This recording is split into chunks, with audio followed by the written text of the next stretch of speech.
Donald Trump को जो tweet KIA है पश्चिम बंगाल चुनाव को लेके, जो उन्होंने मुबारकबाद दी प्रधानमंत्री। देखिए, जब ये मैंने खबर पढ़ी कि अमेरिका के प्रेसिडेंट डोनाल्ड ट्रंप ने वेस्ट बंगाल, पश्चिम बंगाल के जीत पर नरेंद्र मोदी जी को बधाई दी व्हाइट हाउस से, एक तो ये खबर झूठी है या व्हाइट हाउस ने गलत जानकारी के ऊपर बधाई दी है। मुझे लगता है खबर झूठ फैलाई है। ये हमारा फेडरल डेमोक्रेसी का इंटरनल मैटर है। एक कल ग्राम पंचायत चुनाव में मोदी जीतेगा तो प्रेसिडेंट ट्रंप या मैक्रॉन और ये सब लोग स्टारमर ये मोदी को बधाई देंगे? बीजेपी वाले को, आईटी सेल को समझना चाहिए उनको। सबसे पहले अमेरिका एक सबसे बड़ा डेमोक्रेटिक कंट्री है, भारत भी है। भारत में क्या चल रहा है डेमोक्रेसी के नाम पर, यह पूरे विश्व को पता है, लेकिन मजबूरी भी है। राहुल गांधी जी, उद्धव ठाकरे जी, ममता बनर्जी बार बार इस बारे में अपनी बात रखते आए हैं। इसलिए मैंने सिर्फ, मेरा कर्तव्य है इस देश का नागरिक होने के बावजूद, कि प्रेसिडेंट डोनाल्ड ट्रंप को करेक्ट करे। इस देश में, पश्चिम बंगाल में, तमिलनाडु में, आसाम में डेमोक्रेसी के नाम पर क्या खेल चल रहा है, ये विश्व को भी पता होना चाहिए। मैं ये नहीं मानूंगा कि मेरा ट्वीट डोनाल्ड ट्रंप ने पढ़ लिया और कुछ उसका ऊपर काम नहीं। मेरा कर्तव्य मैंने किया, देश के लाखों करोड़ों लोगों ने ये करना चाहिए कि डोनाल्ड ट्रंप, एक राज्य के चुनाव कोई पार्टी जीत जाती है किसी देश में, तो प्रेसिडेंट ऑफ अमेरिका, उनके पास कितने काम पड़े हैं। वो हॉर्मुज़ की समुद्र धुनी को खोलना है, उनके सामने बड़ा ईरान और इजराइल का युद्ध में उनको ध्यान देना है। हाँ, बहुत सी बातें हैं। तो वेस्ट बंगाल में मोदी जीत गया, वो जीत गया, उसके ऊपर वो बधाई देगा। ये बीजेपी वाले मोदी जी की छवि खराब कर रहे हैं। तमिलनाडु में गवर्नर अपॉर्चुनिटी नहीं दे रहे सबसे बड़ी पार्टी को, मतलब ये टीवीके है। एक देखो, टीवीके 108 एमएलए उनके चुनकर आए हैं। संविधान ये कहता है कि सबसे बड़ी पार्टी को सबसे पहले बुलाया जाता है, और बहुमत सिद्ध करने का जो फ्लोर है वो विधानसभा है। महाराष्ट्र में कोश्यारी ने क्या बहुमत देखा था? जब सुबह का शपथ लिया था 5 बजे, उसके बाद जब उद्धव जी ने जब इस्तीफा दिया तो कहाँ बहुमत देखा था उसमें? तो ये जो है भारतीय जनता पार्टी के जो एजेंट बैठे हैं राजभवन में, नाम तो लोक भवन किया है ना, नाम का लोक भवन है, लेकिन लोक भवन में लोगों की भावनाओं की, मतों की हत्या होती है। 108 वाले पार्टी को सबसे पहले बुलाना चाहिए, ये हमारा संविधान कहता है। लेकिन तो मैंने कहा, कल मैंने ट्वीट किया था, कल बीजेपी का वहाँ एक सदस्य चुनकर आया है, उनको बुलाइए और उनको 5 साल का समय दीजिए बहुमत सिद्ध करने के लिए, और 108 लोगों को बहुमत जुटाने के लिए। एक है बीजेपी का तमिलनाडु में एक सदस्य चुनकर आया है, फिर राज्यपाल ने उनको बुलाया, चलो आप आइए, और उनको 5 साल का समय दीजिए बहुमत सिद्ध करने के लिए। 5 साल बीजेपी यही कर सकते हैं, ये कर भी सकती है बीजेपी। चलिए, ममता बनर्जी को भी असेंबली को डिसॉल्व कर दिया गवर्नर ने पश्चिम बंगाल। देखो, अब उसका ऊपर क्या बात करेंगे, कॉन्स्टिट्यूशनल प्रोविजन है। अब ममता जी लड़ाई करेंगी, ममता जी के लड़ाई में हम सब लोग शामिल होंगे। उद्धव ठाकरे साहब ने भी उनसे बात की है। पूरे देश में लोकशाही, लोकतंत्र बचाने के लिए जंग जारी रहेगा, और हम सब लोग उनमें शामिल होंगे। अखिलेश यादव भी गए थे, सब लोग जाएंगे। लॉ ऑर्डर का सवाल उठा है, किस तरह से? कोई लॉ ऑर्डर का सवाल नहीं है। जब बीजेपी जहां जहां जाती है, सरकार बनाते वहां लॉ एंड ऑर्डर खुद खराब कर देती है। बोला मराठीत प्रश्न आहे, पश्चिम बंगालमध्ये घटनेनुसार आता ममता बॅनर्जी यांचं सरकार बरखास्त झालेले आहे। ममता बॅनर्जी ठाम होत्या राजीनामा न देण्यावर, पण आता नव्या मुख्यमंत्र्यांच्या शपथविधीचे आणि नव्या सत्तेचे बंगालला वेध लागलेले आहेत। मोदी शहा सगळे आता पश्चिम बंगालमध्ये या शपथविधीसाठी उपस्थित नाही आहेत. नाही, मोदी शहा तर उपस्थित राहतीलच, जगभरातले लोक सुद्धा बोलवतील. कारण मी कालच बघितलं की डोनाल्ड ट्रम्पने म्हणे मोदींचं अभिनंदन केलं आहे पश्चिम बंगाल जिंकल्याबद्दल. भारतातलं एक संघराज्य, तिथे निवडणुका झाल्या, आमचा अंतर्गत विषय आहे. आणि त्यासाठी डोनाल्ड ट्रम्पला एवढे कष्ट का घ्यायची गरज? मुळात ती बातमी भारतीय जनता पक्षानं खोटी बातमी पसरवली की डोनाल्ड ट्रम्पने अभिनंदन केलं. कशा करता? पश्चिम बंगाल जिंकल्याबद्दल, आसाम जिंकल्याबद्दल. त्याच्यामुळे आज आम्ही डोनाल्ड ट्रम्पला एक इन्फॉर्मेशन दिलेली आहे एक्स पोस्टवर, त्यांना आम्ही टॅग केलं आहे की कोणत्या परिस्थितीमध्ये भारतातली लोकशाही शेवटचे आचके देते हे आम्ही आज सांगितलं. डोनाल्ड ट्रम्पला काय काम नाही का? त्याला ते हॉर्मोज पोर्ट खोलायचं आहे, समुद्रधुनी खोलायची आहे, त्याला अनेक गोष्टी करायच्या आहेत.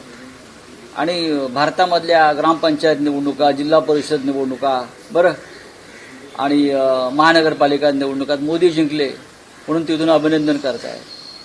काय खेळ चाललाय, काय गंमत चालली आहे सगळी बाबा. तामिळनाडूतील सत्ता स्थापनेबाबत देखील आपण एक ट्विट केलेलं आहे. हो, आर्लेकर असं म्हणतायत की बहुमत दाखवा, मी आता शपथविधी घ्या. नाही, त्यांनी त्यापेक्षा बहुमत दाखवा हा विषयच येत नाही या संविधानामध्ये. सगळ्यात मोठ्या पक्षाला तुम्ही सरकार स्थापनेसाठी बोलवायलाच पाहिजे असं संविधान सांगतं. आर्लेकर नावाचे जे राज्यपाल आहेत मूळचे गोव्यातले, लोकभवन नावाच्या जागेत ते बसतात. तर राजभवन ते नावाचंच लोकभवन आहे. तिथे लोकभावनेचा कायम अपमान केला जातो. 108 आमदार ज्या पक्षाचे निवडून आले आहेत तो सर्वाधिक मोठा पक्ष आहे.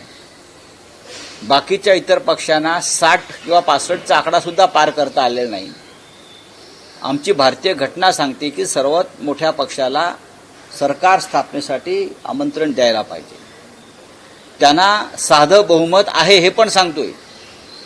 साधं बहुमत आहे आणि बहुमत सिद्ध करण्याची जागा राजभवन नसून विधानसभा आहे. मग मिस्टर कोश्यारीला कशा करता तुम्ही हे केलं? कोश्यारींनी पहाटेचा शपथविधी कोणत्या आधारावर केला होता? अजित पवार आणि देवेंद्र फडणवीसांचा. कोश्यारींनी उद्धव ठाकरे यांनी राजीनामा दिल्यावर देवेंद्र फडणवीसांना कोणत्या आधारावर सरकार स्थापनेसाठी बोलवलं? बहुमत बघितलं होतं का? बहुमत कुठे सिद्ध होतं? बहुमत विधानसभेत सिद्ध होतं. आर्लेकरांना, राज्यपालांना कोणीतरी संविधानाचे धडे दिले पाहिजेत जाऊन.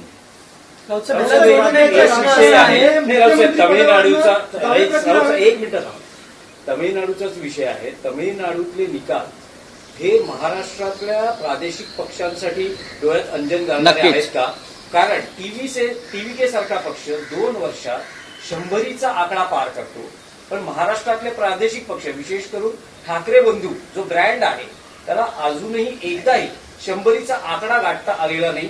ना स्वबळावर सत्ता स्थापन करण्यासाठी प्रयत्न करता आले नाही. तुम्हाला बाळासाहेब ठाकरेंचं एक वाक्य सांग. हिंदुहृदय सम्राट यावर नेहमी बोलायचे, दक्षिणात्यांची जात्यंधता जोपर्यंत आपल्या अंगामध्ये भिनत नाही तोपर्यंत महाराष्ट्रामध्ये काहीही क्रांतिकारक घडणार नाही. काय म्हटले ते? कडवटपणा. जात्यंधता, कडवटपणा नाही बोलले, जात्यंधता. दक्षिणात्यांची जात्यंधता आणि मुसलमानांची धर्मांधता हे त्यांचं खरं वाक्य आहे. जोपर्यंत मराठी माणसाच्या अंगात भिनत नाही तोपर्यंत महाराष्ट्रामध्ये असे निकाल लागणार नाहीत. महाराष्ट्र हा पुरोगामी आहे असं आपण म्हणतो. महाराष्ट्र हा प्रत्येक पाऊल जपून टाकतो. आता टीव्हीके नावाचे काय पक्ष आला, काय त्याला आगापिछा आहे का? आगापिछा आहे का? एक कलाकार आहे, पक्ष उभा केला, लोकांनी मतदान केलं, त्याला काय विचार आहे, त्याला काय आकार आहे का, उकार आहे? नाही. M.K. स्टॅलिन हे उत्तम काम करत होते, उत्तम मुख्यमंत्री होते, तरी लोकांनी त्यांचा पराभव केला आणि टीव्हीकेला गेलं. ही वाऱ्यावरची वरात असते. पण टीव्हीके सुद्धा एक रिजनल पार्टी आहे, ती काय राष्ट्रीय पार्टी नाहीये. पण भाऊसाहेब, त्यामध्ये प्रतिवाद असा करता येईल की फक्त टीव्हीके नाही, आम आदमी पार्टीने दिल्लीत केलं, पंजाबमध्ये केलं. पंजाबमध्ये स्वबळावर सत्ता आणली, दिल्लीमध्ये सुद्धा 2 वेळा त्यांचं सरकार आलं. ते तर जात्यंध नाही, त्यांनी तर विकासाचं मॉडेल हिंदू- आणलं.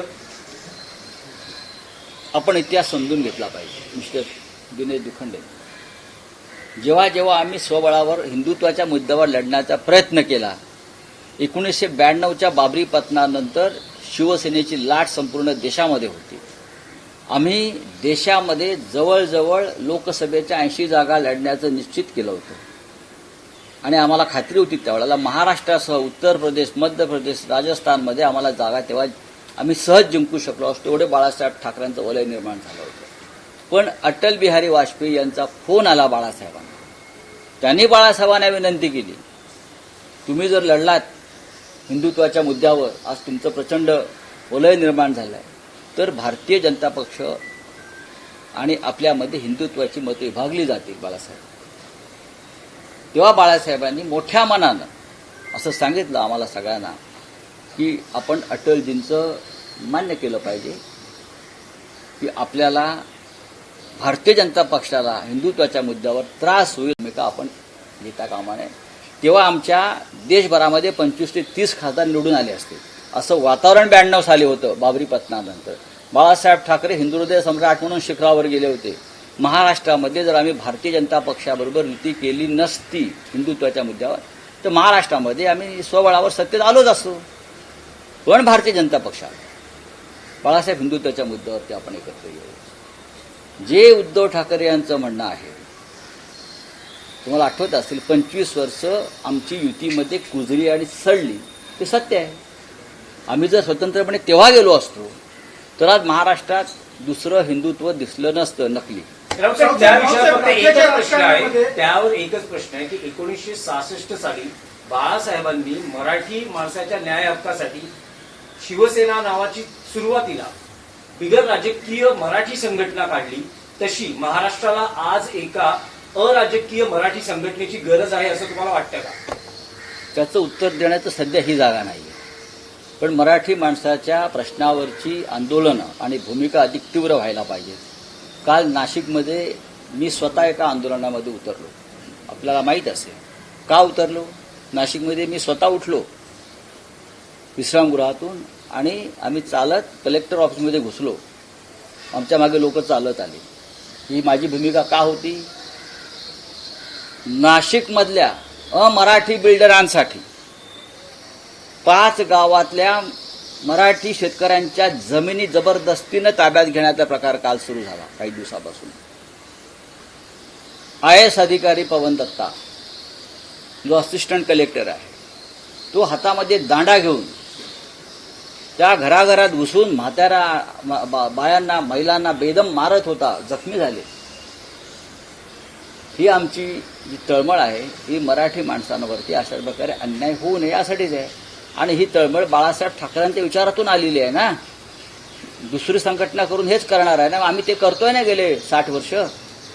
दुसरं कोणी गेलं का काल? कलेक्टर ऑफिसमध्ये दुसरं कोणी काल घुसलं का? आवाज उठवला का? शिवसेना म्हणून मी गेलो. माझ्या मागे असंख्य शिवसैनिक पदाधिकारी होते, जनता होती. हेच आहे ना काम प्रादेशिक पक्षाचं. दुसरं काय आहे? आमच्या नाशिकमध्ये आमच्या शेतकऱ्यांवर बिल्डरांच्या फायद्यासाठी, बिल्डर कोण? अग्रवाल, ठक्कर, अमुक तमुक, ज्यांनी 500 कोटीचा म्हाडातला घोटाळा करून सरकारला लुटला आहे, अशा सर्व बिल्डरांसाठी तुम्ही आमच्या शेतकऱ्यांच्या जमिनी रिंग रोडच्या नावाखाली जबरदस्ती न घेता एक तरी पक्ष, भाजपा असेल किंवा अन्य पक्ष, उभा राहिला का? मग आम्ही का उभे राहिलो? आमचा प्रादेशिक अस्मितेचा पक्ष म्हणून आम्ही उभे राहिलो. हे समजून घेतलं पाहिजे. तुम्ही बोला. हो, आहे ना, आहे ना. हा प्रश्न तुम्ही देवेंद्रजींना विचारा. ते म्हणतील असं काहीच नाही. आम्ही जगात पहिला क्रमांकाचा महाराष्ट्र आहे. महिला फार सुखी असं सांगतील ते. सर, राज्याच्या राजकारणामध्ये मुख्यमंत्री पदावरून दावे प्रतिदावे होत आहेत. जयंत पवार म्हणतात की 2029ला सुनेत्र पवारांनी मुख्यमंत्री व्हावं. माझ्या जय पवार यांना शुभेच्छा आहेत. त्यांनी त्यांच्या आईला मुख्यमंत्री करावं. आमच्या शुभेच्छा आहेत. धन्यवाद.